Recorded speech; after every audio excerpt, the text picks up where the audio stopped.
আসসালামু আলাইকুম। আজ আমি শেয়ার করব আপনাদের সাথে মাছের মালাই কোপ্তা কারি। সেজন্য আমি এখানে মাছের ডিমকে কিছু আলু দিয়ে মশলা দিয়ে ভালো করে ম্যারিনেট করে রাখলাম। ম্যারিনেট করে রাখার পরে এটাকে আমি তেলে ভেজে নিলাম। আমি আমার পছন্দ আকারে ভেজে নিয়েছি, আপনারা পছন্দের আকারে ভেজে নেবেন। এরপর আমি সেই তেলে আদা বাটা, পেঁয়াজ বাটা, রসুন বাটা একসাথে দিয়ে দিলাম। তারপরে দিব আমি খাল এলাচ। এরপরে আমি এখানে ভালো করে লাড়াবো। লাড়ার পরে এরপরে দিব আমি ধনিয়ার গুঁড়ি। মশলা যাতে গন্ধ না থাকে সেজন্য আমি অনেকক্ষণ কষাবো। কষাবার পরে আমি এখানে দিয়ে দিব টক দই আদা বাটি। আদা বাটি টক দই দেওয়ার পরে এটা ভালো করে লাড়াচাড়া করব। এই যে দিয়ে দিলাম টক দইটা।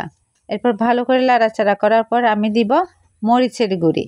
মরিচের গুঁড়ি দেওয়ার পরে মশলা যাতে গন্ধ না করে সেজন্য ভালো করে এগুলো আমি কষিয়ে নেব। এরপর আমি দিব একটু পানি।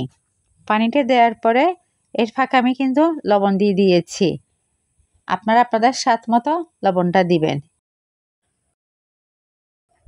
এবার এই গ্রেভির মধ্যে আমি আমার কোপ্তাগুলো দিয়ে দিলাম। এটা 5-10 মিনিট ভালো করে জাল দিয়ে দিব। এই কোপ্তার রেসিপি আমার চ্যানেলে পাওয়া যাবে, আপনারা পরে দেখে নেবেন। এরপর আমি দিয়ে দিলাম 1 কাপ তরল দুধ।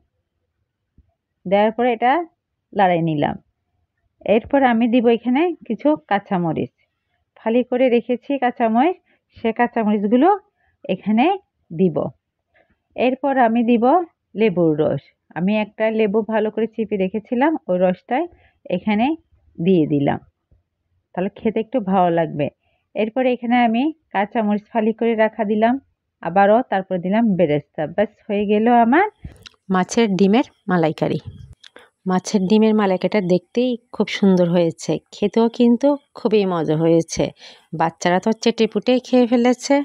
আপনারাও বাড়িতে একবার হলেও ট্রাই করবেন।